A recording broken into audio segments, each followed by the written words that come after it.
దేవుడు అబ్రహామును పరిశోధించెను. చాలాసార్లు మనం వింటున్నాం, సాతాను మనల్ని శోధిస్తాడు, ప్రభువు మనల్ని ఏం చేస్తారు? పరిశోధిస్తారు. పరిశోధనకి శోధనకి చాలా తేడా ఉంది. శోధన నిన్ను బ్రేక్ చేయడానికి వస్తుంది, పరిశోధన నిన్ను మేక్ చేయడానికి వస్తుంది. Praise the lord.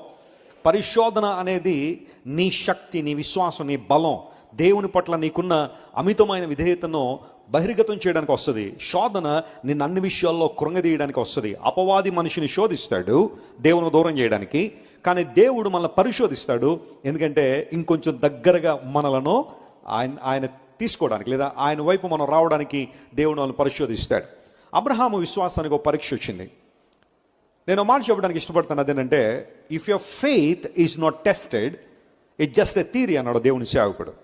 నీ విశ్వాసం పరీక్షించబడకపోతే అది కేవలం ఒక సైద్ధాంతిక పరమైన విషయమే కానీ ప్రయోగాత్మక విషయం కాదు అంటాడు.